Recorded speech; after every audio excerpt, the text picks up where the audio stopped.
Boa tarde, irmãos. Prazer estarmos juntos mais esse domingo.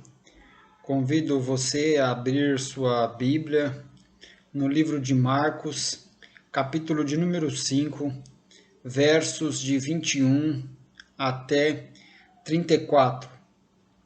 Observe nessa passagem como o autor juntou no mesmo episódio duas pessoas distintas que recebem favor da mão do mestre. Jairo tem seu nome revelado, ele é o chefe da sinagoga. A sinagoga é o lugar onde o local onde os judeus se reuniam para o culto, é uma espécie de templo deles, chama-se sinagoga. Jairo é ali um presidente, um administrador, uma pessoa profundamente ligada à religião, que por assim dizer poderíamos imaginar que por causa disso teria algum mérito, mereceria alguma coisa de Deus, mas o texto vai mostrar para nós que as coisas não funcionam na base dos nossos méritos. E atravessa ali a história, de repente, quando nós vamos ler, uma mulher. Jairo é homem, agora aparece uma mulher. Jairo tem seu nome revelado, a mulher não tem seu nome revelado, ela é apenas uma mulher que tinha um fluxo de sangue. Mas ela recebe tanta atenção do Mestre de Cristo quanto Jairo recebe. Então vamos lá ao texto, ficando já claro que o texto trabalha essa diferença entre as pessoas e o amor de Cristo que atinge pessoas diferentes. E passando Jesus outra vez no barco para o outro lado, ajuntou-se a ele uma grande multidão e ele estava junto do mar. É o movimento de Cristo se protegendo. As pessoas avançam e ele vai para a beirada do mar para poder manter uma distância mínima com as pessoas e poder falar com elas. Se ele deixar, elas atropelam ele. E eis que chegou um dos principais da sinagoga, por nome Jairo, e vendo, prostrou-se aos seus pés. Então aparece aqui o primeiro personagem, Jairo, chefe da sinagoga. Tem aí o título dele, a sua credencial e a sua autoridade espiritual. Ele é o chefe ali daquele local, da sinagoga, onde os judeus se reúnem para adorar. E rogava-lhe muito, dizendo: minha filha está à morte. Rogo-te que venha e lhe imponha as mãos para que sare e viva. Aqui nós podemos observarmos que nós podemos idealizar a respeito de Deus, criar ideias, expectativas de como Deus vai agir. Nós podemos ainda ir mais além,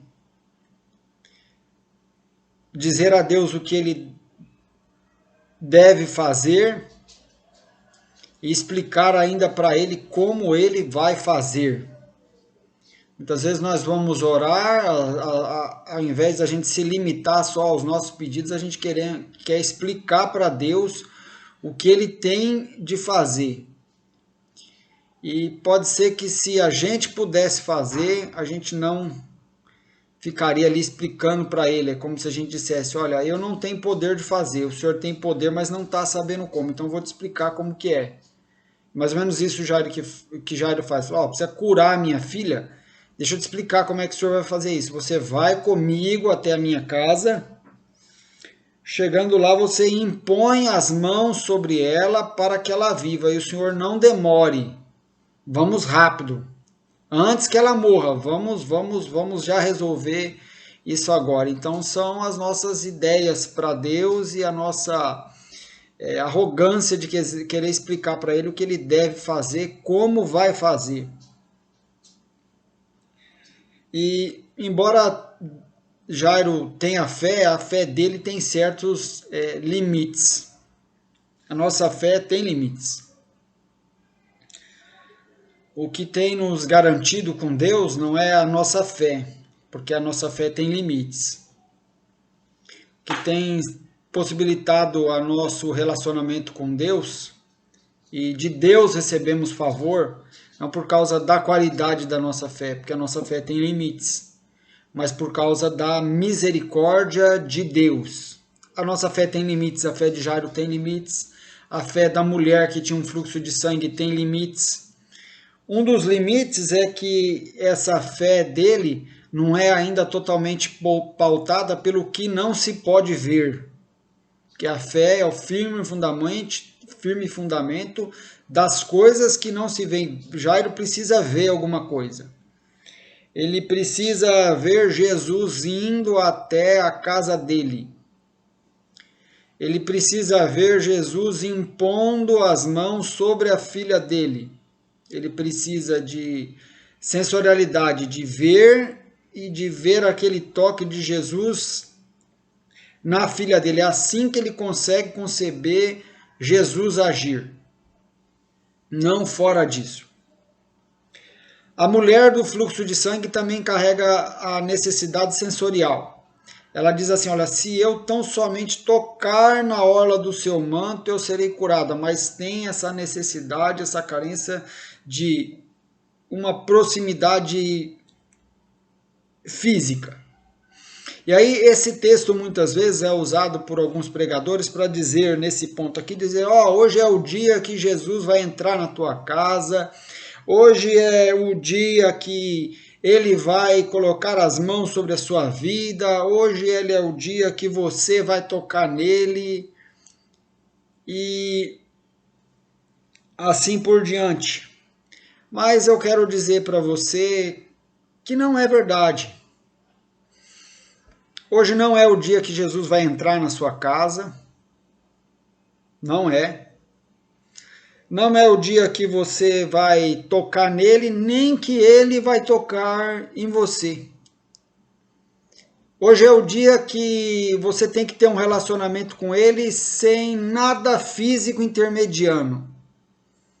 Hoje é o dia que você tem que ter um relacionamento com ele sem ver nada.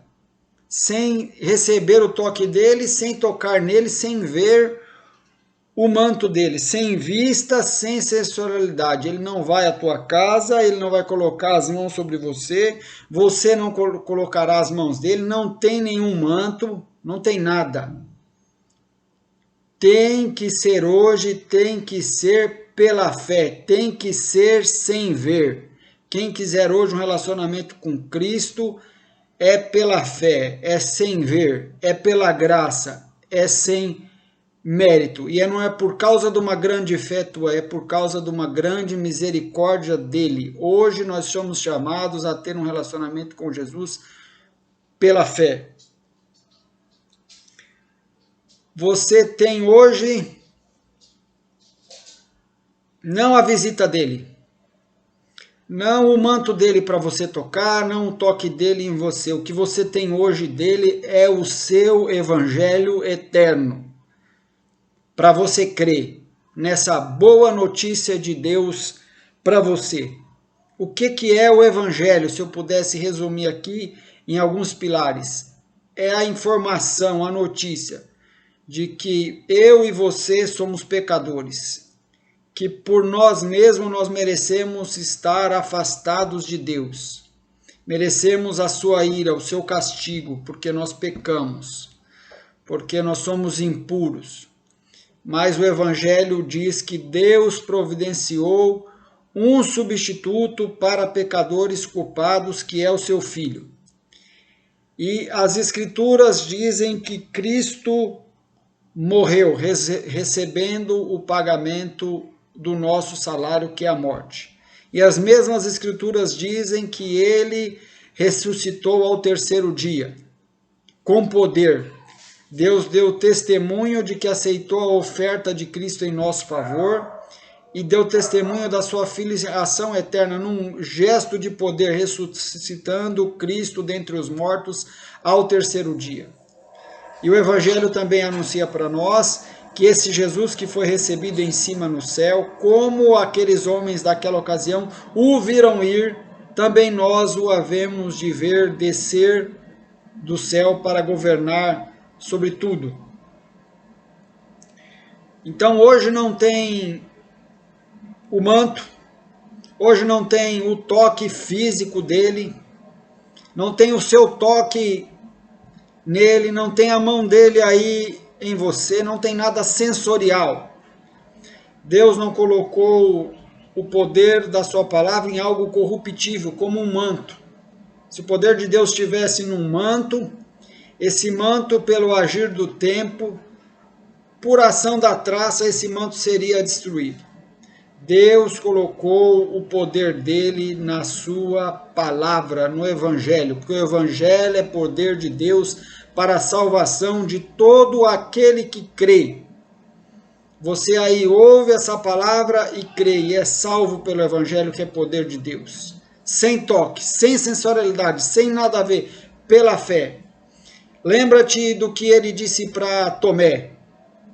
Ele disse para Tomé: Tomé, você creu porque você viu. Você creu porque você tocou aqui no meu lado e viu onde a lança passou. Você tocou nas minhas mãos, viu onde o cravo perfurou. E aí você creu, Tomé. Mas eu anuncio que bem-aventurados são os que não viram, mas creram. É pela fé, sem sensorialidade, sem ter que ver nada. Apenas ouça o Evangelho e creia. E em outra ocasião ele diz que mais bem-aventurados são aqueles que não viram, mas creram. Então o nosso chamado é esse hoje. Sem conversa que Jesus vai entrar na tua casa. Sem conversa de que você vai tocar nele, que ele vai tocar em você. Sem conversa de que tem um manto aí para você sentir alguma coisa. É você crer nessa palavra, nesse anúncio do Evangelho. Olha só o que Pedro foi discípulo de Cristo, viveu aqui na terra no tempo que Cristo estava encarnado, vivendo aqui. Foi nesse tempo que Pedro viveu. E aí ele vai escrever na sua carta de 1 Pedro, capítulo 1, verso 8, ele vai escrever o seguinte para os irmãos que não viram Cristo, para os irmãos que não estavam na terra quando Cristo estava, já para uma geração depois. E aí ele vai dizer que esses irmãos têm o privilégio de receber na vida as mesmas coisas que Pedro teve, que recebeu quando via. Então você que não vê, tem acesso às mesmas bênçãos daqueles apóstolos que estiveram com Jesus face a face. As mesmas bênçãos estão disponíveis pela fé para você. Ele diz em 1 Pedro capítulo 1, verso 8, ao qual, não o havendo visto há mais, no qual, não o vendo agora, mas crendo, vos alegrais com gozo inefável e glorioso. Ao qual, Jesus, não o havendo visto há mais.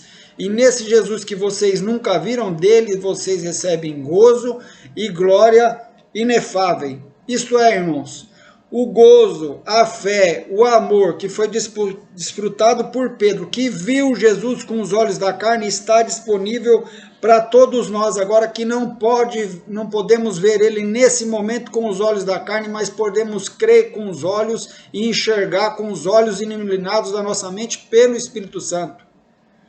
Então nós somos chamados a uma fé que ultrapassa essa necessidade sensorial que sentia Jairo, que sentia essa mulher. Um quer que Jesus vá na casa dele, o outro quer tocar nos mantos de Jesus. Para nós, nem uma coisa nem outra. Pela fé no Evangelho, nós podemos ter o nosso amor por Deus ressuscitado e se alegrar com gozo inefável e glorioso, não tendo visto. E aí Jairo lida também com a questão do tempo. A fé tem limites, a minha fé tem limites, a sua fé tem limites. O amor de Deus, a misericórdia de Deus não tem limites. Ele suporta a nossa pequenina fé. Vai ter a questão do tempo. Ele quer que Jesus meio que vá correndo na casa dele, A filha dele falta pouco prazo de tempo para ela morrer, que ele chegue lá antes que ela morrer, porque se ele chegar depois que ela morrer, ele não vai poder fazer nada. Então ele crê que Jesus pode, mas até certo tempo, se ele se adiantar, se ele não perder o trem.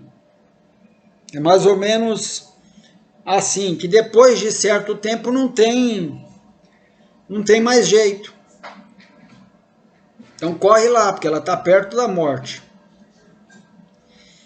E aí nós não podemos deixar o tempo matar nossas esperanças. Porque a filha de Jairo, mesmo depois de morta, de passado o tempo, que ele acha que é o tempo limite, ela ressuscita. E uma mulher que vai aparecer aqui no texto, faz 12 anos que ela sofre com hemorragia. Essa hemorragia é provavelmente um fluxo vaginal, para ser claro. Provavelmente uma menstruação que nunca acaba, que dura 30 dias, mais 30 dias, mais 30 dias, mais 30 dias, há 12 anos. E você sabe que perder sangue é perder vida. Começa a perder vida, começa a perder sangue, vai vendo como você fica anêmico, como você fica fraco, como você fica sem força, como você vai ficando sem energia. Mas depois de 12 anos aparece solução. O que falta para Jairo é que ele não tenha a fé ainda de que Jesus não é aquele apenas com o poder de prolongar a nossa vida. É assim que se você se relaciona com Jesus, estando doente, vai até Jesus para que a doença não te mate, para que Jesus prolongue a sua vida o máximo que der. Não, Jesus não é apenas aquele que prolonga a nossa vida. Jairo vai conhecer que Jesus é aquele que ressuscita mortos. A fé cristã, irmãos, não está estabelecida sobre o pilar da ideia de que Jesus é aquele que prolonga a nossa vida, que esse é o poder máximo de Cristo. O poder máximo de Cristo é vencer doenças e atrasar a nossa morte o máximo que der. Não, a fé cristã não está apoiada nessa premissa, nessa ideia, nessa consciência. A fé no Evangelho é o poder de Jesus de ressuscitar o nosso espírito morto, desligado de Deus, torná-lo de novo sensível a Deus. E que, por ocasião da sua volta, ressuscitar a cada um de nós depois de morto. É o que Jesus fala: aquele que crê em mim, ainda que esteja morto, viverá, e quem crê em mim jamais morrerá. Não é a fé num Jesus super médico que prolonga a vida, é no Jesus, Filho de Deus, que deu a sua vida por nós para ressuscitar o nosso espírito e em tempo próprio ressuscitar o nosso próprio corpo. Olha só o que 1 Coríntios, capítulo 15, verso 17 a 20 vai dizer.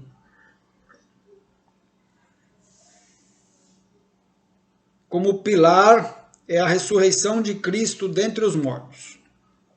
Essa é a nossa esperança. Ele ressuscitou. Nós podemos ter uma vida curta, uma vida média ou uma vida de tempo longo. Mas a nossa esperança é uma, que Cristo ressuscitou dos mortos e Cristo nos ressuscitará também. Nós não estamos com essa limitação de que chegando à morte dá a palavra final. A palavra final é de Cristo. Ao soar da última trombeta, os que morreram em Cristo ressuscitarão, rompendo com o limite da fé de Jairo. Paulo diz: e se Cristo não ressuscitou, é vã a vossa fé e ainda permaneceis nos vossos pecados. Não é hipótese: se Cristo não ressuscitou, é vã a nossa fé, mas Cristo ressuscitou, logo a nossa fé não é vã. E logo nós não estamos nos nossos pecados. Cristo pagou o salário dos nossos pecados, morreu por nós e ressuscitou com poder e glória, dando testemunho de que Deus aceitou o seu sacrifício. E se Cristo não ressuscitou, é vã a vossa fé e ainda permaneceis nos vossos pecados, e também os que dormiram em Cristo, estão perdidos se Cristo não ressuscitou. Mas Cristo ressuscitou e aqueles nossos irmãos que dormiram em Cristo não estão perdidos. Eles estão aguardando a ressurreição do corpo, enquanto seu espírito já goza na presença do Senhor. E aí Paulo vai dizer, se esperamos em Cristo somente nessa vida, somos os mais miseráveis de todos os homens.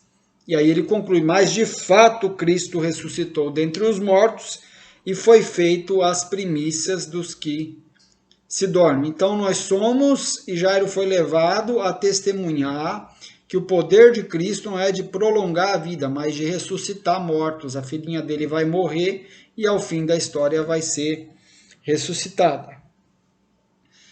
E agora você tem a seguinte cena. E Jesus vai com ele e seguia uma grande multidão que o apertava. Jesus parece ceder aquele plano de Jairo. Jairo falou, olha, vai acontecer tal qual eu concebi, tal qual idealizei. Jesus vai atender minha oração assim, à risca. Tudo que eu pedi, no tempo que eu pedi, do jeito que eu imaginei, vai ser tudo assim. E aí a mulher vai atrapalhar os planos. E certa mulher que havia 12 anos tinha um fluxo de sangue e que havia padecido muito com muitos médicos e despendido tudo quanto tinha, nada lhe aproveitando isso, antes indo a pior. Ouvindo falar de Jesus, veio por detrás entre a multidão e tocou na sua veste, porque dizia, se tão somente tocar nas suas vestes, sararei. E logo se lhe secou a fonte do seu sangue e sentiu no seu corpo estar já curada daquele mal. E logo Jesus, conhecendo que a virtude de si mesmo saíra, voltou-se para a multidão e disse, quem tocou nas minhas vestes? E disseram-lhe os seus discípulos, vês que a multidão te aperta e dizes, quem me tocou? E ele olhava em redor para ver a que isto fizeram. Então a mulher, que sabia o que lhe tinha acontecido, temendo e tremendo, aproximou-se e prostrou-se diante dele e disse-lhe toda a verdade. E ele lhe disse, filha, a tua fé te salvou, vai em paz e ser curada deste teu mal. Parecia que Jesus seguiria os planos de Jairo, o que ele idealizou, mas essa mulher aqui atravessa a história, e aí Jesus para de se dirigir em função ao problema de Jairo, dele emana poder que cura essa mulher, e depois ele quer saber quem é que tocou nele, quer saber quem é a pessoa que chegou até ele com um toque de fé e que recebeu aquele benefício, ele quer que ela se manifeste. Então ele para tudo para acertar essa situação. Esse é o tempo suficiente para a filha de Jairo morrer. Então tudo aquilo que ele idealiza a respeito de Cristo, Cristo não é condescendente com os planos dele, é soberano. E aí, irmãos, essa mulher aqui é o oposto de Jairo. Jairo é o chefe, o presidente, tipo o líder da sinagoga. É Jairo, ele tem nome. E aí veio essa mulher aqui, quase que essa intrusa que ele deve ter pensado, oxe, como é que corta a filha desse jeito? Qual que é o nome da mulher? Não tem nome. Não tem seu nome revelado. Jairo é o chefe da sinagoga. Ela nem na sinagoga pode ir. Não pode. Por ter aquele fluxo de sangue contínuo, ela é considerada, segundo a lei cerimonial de Moisés, impura. O que tocar nela fica impuro. O que ela tocar fica impuro também. Se ela se assentar em algum lugar e a pessoa sentar ali, fica impuro também. Hoje, com a pandemia do Covid,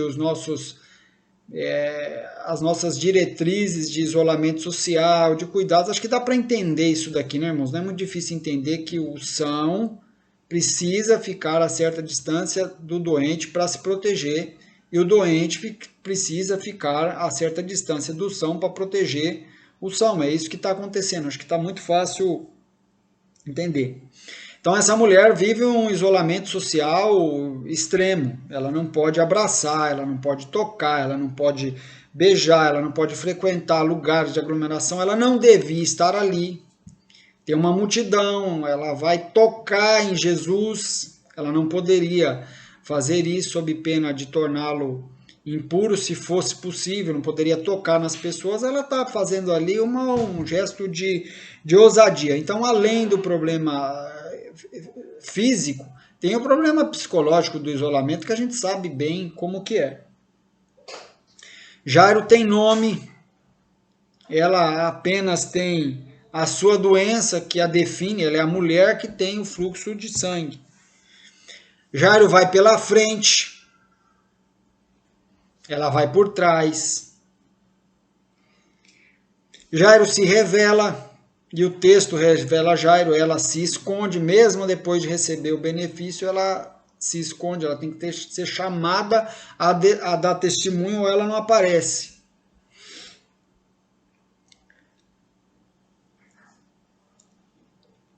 E o surpreendente é que Jesus deixa um pouquinho Jairo de lado, e aí a sua filha vai morrer, e passa à frente essa mulher cerimonialmente imunda.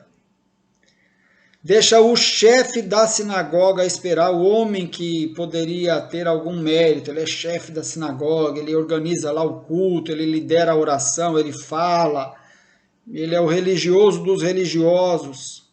Deixa ele de lado para atender uma mulher imunda e tratar do assunto daquela mulher até o fim. O que isso nos diz, irmãos? Que nós não temos um relacionamento com Cristo por meio de quem nós somos. Quem você é não interessa. Não interessa, não ajuda e não atrapalha. A gente tem um relacionamento com Cristo por causa do tipo de Deus que Ele é, da forma como Ele é. Nós não temos um relacionamento com Ele por causa das nossas credenciais. Ela não ajuda e nem atrapalha. Não interessa se você é o chefe da sinagoga, se você é o padre, o coroinha, a freira, o pastor, o membro do coral, o pregador da internet, não interessa. As suas credenciais não ajudam nem atrapalham. Você só pode ter um relacionamento com Cristo por meio da fé, por meio da sua graça, por causa dele, não por causa de você. Você só pode ter um relacionamento com Cristo por causa de quem ele é. Ele não se vê obrigado a ter um relacionamento com você por causa de quem você é. Olha, Cristo, aqui é o chefe da sinagoga. Cristo, aqui é o pastor, aqui é o cantor gospel. Aqui é a freira, aqui é o papa. Não, só podemos ter um relacionamento com ele por causa dele. Porque ele é acessível. Acessível é uma palavra pobre para defini-lo, porque acessível é alguém que, se você for até lá, você consegue falar, ele não está lá esperando, ele está lá chamando, vinde, vinde, vinde, vinde, é mais que acessível. Acessível é pobre para defini-lo. E acessível pela fé, por assim dizer, a todos. Ele é acessível ao chefe da sinagoga, mas ele também é acessível a essa mulher imunda. Ele é acessível aos pecadores depravados, aquelas pessoas que pecam sem nenhum pudor, nem na consciência, nem no coração, que romperam com todos os limites. E ele é acessível também aos religiosos, cheios de pudor, mas que também não conseguem viver em santidade, não conseguem não pecar, porque são da mesma essência, são pecadores também. Ele é acessível a Nicodemos, que era um fariseu religioso, conhecedor da lei, e ele é acessível também à pessoa que está ali encostadinha da história, a prostituta. Ele é acessível a Paulo, que era um fariseu, desejoso de cumprir a lei, e acessível ao bandido da cruz. Ele é acessível. O texto mostra para nós que nele chega o chefe da sinagoga e nele chega a mulher que nem na sinagoga pode entrar porque é imunda. Ele é acessível a todos. Ele vai na casa de um e aceita o toque de outro. Que é possível ter um relacionamento com ele porque ele é sensível. Ele é absolutamente sensível. Tem aí um louvor que diz assim, que Zaqueu subiu na árvore para chamar a atenção de Jesus, que você tem que também chamar a atenção dele. Você está achando que Deus é distraído? Que Deus é desatento? Que Deus não olha, que Deus não vê, que Deus não percebe, que Deus é tipo que nem eu, uma pessoa às vezes distraída?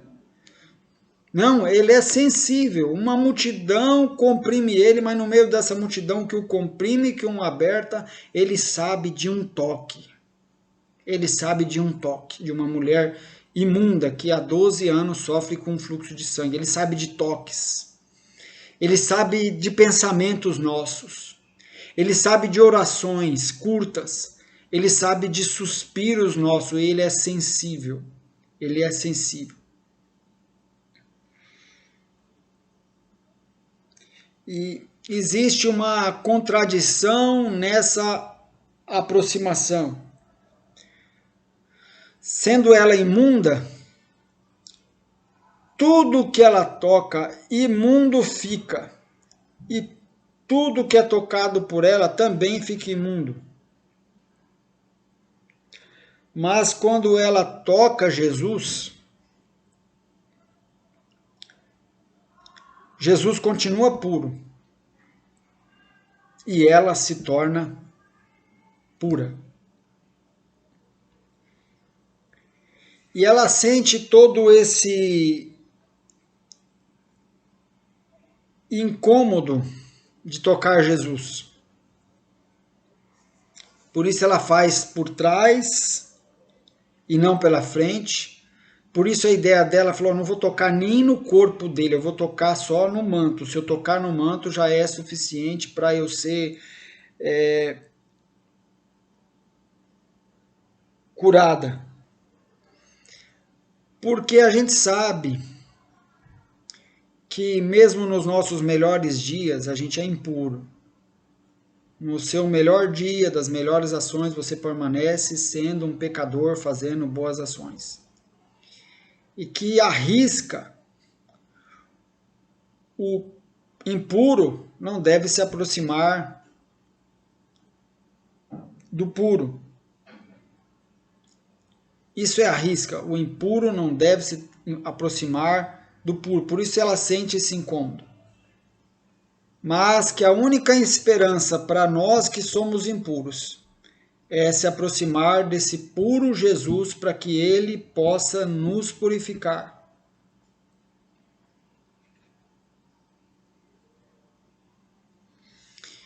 E aí ela é chamada para se revelar. Jesus fala, quem é que me tocou? E ela é chamada a contar a incômoda história dela. A dizer, olha, foi eu que te toquei, eu sou uma mulher impura, eu não deveria ter tocado no Senhor, mas eu toquei. E quando eu toquei no Senhor, o Senhor permaneceu quem o Senhor é, santo. E eu fui purificada, parou o fluxo. Ela vai ter que contar essa história, vai ter que se revelar para a multidão, dizer, eu não arrisco, eu não deveria ter tocado em ti, mas deixa eu confessar, eu toquei. E aí fica aqui a lição que Deus quer ouvir de nós, não as nossas histórias de sucesso, de vitória, de mérito, as nossas histórias de como nós temos conseguido ficar puros, distante de coisas impuras. O que Deus quer ouvir de nós e nos chama, quem é que foi que me tocou? São as nossas histórias de fracasso, os nossos pecados, os nossos erros, as coisas que nós tentamos esconder da multidão e essas coisas estão assim nos incomodando, estão tirando a nossa paz, estão nos atrapalhando profundamente esconder-se de Deus, esconder-se da multidão. Por isso que ele fala, quem me tocou, se revele. Isso para que a gente ali naquela posição prostrada, como ela ficou, rendida e conhecida, certamente conhecida por Cristo. Cristo está dando a ela a chance de se entregar, de confessar, de contar, mas ele sabe que ela é ela, ele conhece. Ele conhece. E isso, para a gente poder ouvir da boca dele ali, a gente rendido, prostrado,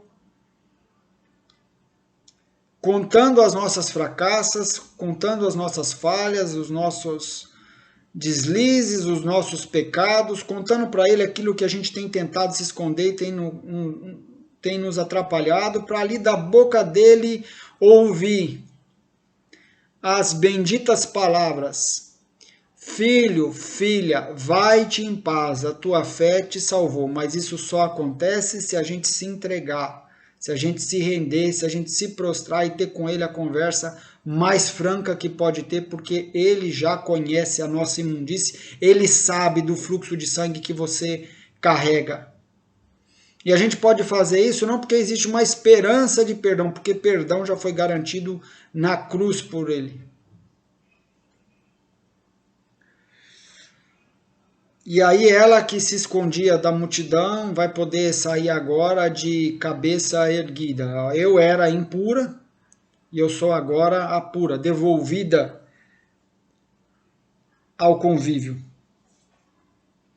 Salmista capítulo 51, versos 6 e 7.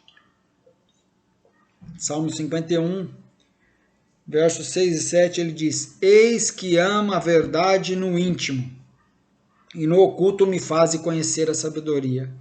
Quando o salmista escreveu esse capítulo aqui, ele tinha adulterado, abusado, abuso de poder, quase que um estupro de Batseba e projetado a morte do marido dela. E aí ele chega na conclusão que Deus quer ouvir de nós não é uma bela história, nós não temos uma bela história a nosso respeito para contar para Deus, eu pelo menos não tenho. Ele quer ouvir de nós a verdade. A verdade. E aí ele vai dizer para Deus: purifica-me com hisopo, é uma planta, e ficarei puro. Lava-me e ficarei mais branco do que a neve. Nós sabemos que quando estamos impuros moralmente, e sempre estamos impuros, irmãos, o nosso ímpeto não é se aproximar dele, é fugir dele, porque ele é puro e nós impuros. Mas também nós sabemos que porque somos impuros, é dele que devemos nos aproximar, porque só ele pode nos purificar. Apocalipse capítulo 7, verso 13 e 14, traz para nós uma visão. Um dos anciãos pergunta para João: quem é esse pessoal aí, ali no céu, na glória, na presença do Pai? Quem são esses aí que estão vestidos de vestes brancas, que é um símbolo de justiça, de boas obras, de perfeição moral, de conformação com a lei, de justiça? Quem é esse aí que estão vestidos de vestes brancas? E aí a resposta é: estes daí são aqueles que lavaram as suas vestes e as branquearam no sangue de Cristo. Quem passa a eternidade com Deus, irmãos, não são pessoas que acham que são puras, ou pessoas que nunca se sujaram. Essas pessoas, não existem pessoas que nunca se sujaram vivendo nessa terra aqui marcada pelo pecado, carregando a natureza de pecador. Quem passa a eternidade com Deus, quem vai encontrar Deus após a morte, como um filho encontra um pai face a face, como alguém esperado do outro lado, não são pessoas que se acham puras, nem pessoas que não se sujaram. São aqueles sujos, que lavaram as suas vestes no sangue de Cristo. Essa mulher teve muitas vezes as suas vestes manchadas de sangue pela sua imundície. Mas ela teve a sua vida lavada, teve paz, ouviu de Cristo a palavra filho, porque Cristo derramou o sangue por ela. O sangue dessa mulher se derramou muitas vezes involuntariamente, sem a vontade dela, sem o consentimento dela, fazendo ela impura. Mas o sangue de Cristo foi derramado voluntariamente para que ela seja purificada. Que Deus possa abençoar. Eu sei que o seu ímpeto é igual ao meu, porque estamos impuros, porque pecamos, é fugir, é se afastar de Deus, porque Ele é puro. Mas o que nós devemos fazer é, impuros, chegar até Ele, porque pela fé, pelo poder dEle, pela misericórdia dEle, Ele é o puro que, tocando o impuro, purifica o impuro. Que Deus possa abençoar. Um abraço a todos. Boa semana de vitória espiritual aí para todos nós. Amém.